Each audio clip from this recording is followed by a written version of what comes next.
Hey guys, welcome to our channel. இன்றைக்கி நம்ம பார்க்க போகிற ரெசிபி என்னென்னு பார்த்தீங்கன்னா பாவக்காய் வறுவல் தான். எப்படி பண்ணலான்றதை பார்க்கலாம் வாங்க.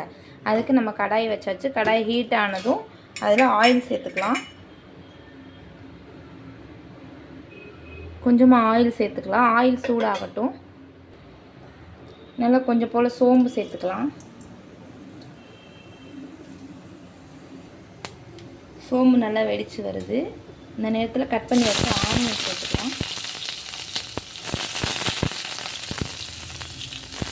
நான் ஒரு பெரிய வெங்காயம் எடுத்து கட் பண்ணி வச்சுருக்கேன். வெங்காயம் நல்லா கூட போடும்போது நல்லாவே இருக்கும் பாவக்காய் வறுவல்.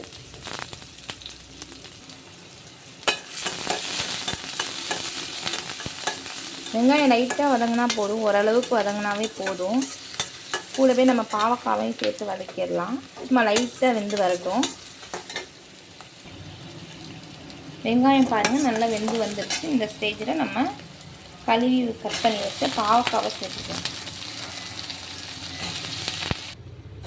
எல்லா பாவக்காவையும் சேர்த்தாச்சு. சேர்த்து நல்லா மிக்ஸ் பண்ணிக்கலாம்.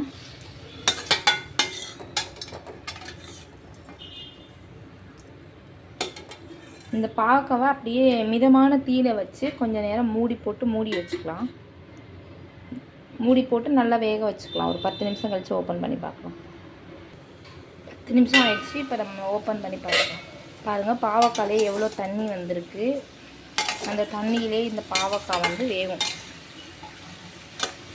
இந்த வெங்காயத்துலேருந்து வர தண்ணி, அந்த பாவக்காயிலேருந்து வர தண்ணியெலாம் சேர்த்து நல்லா வேகும். இன்னும் சத்த நேரம் வேகும். நல்லா கலர் மாறி வரணும். கொஞ்சமாக உப்பு சேர்த்துக்கலாம். கொஞ்சமாக மஞ்சள்தூள் சேர்த்துக்கலாம். மஞ்சள்தூள் சேர்த்துட்டு ஒரு கிளறிக்கலாம். லைட்டாக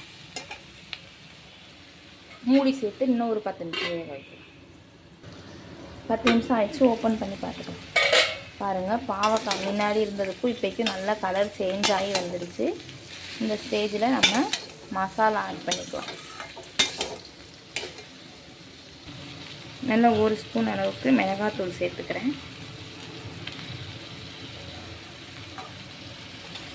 மிளகாத்தூள் சேர்த்து நல்லா மிக்ஸ் பண்ணிக்கலாம்.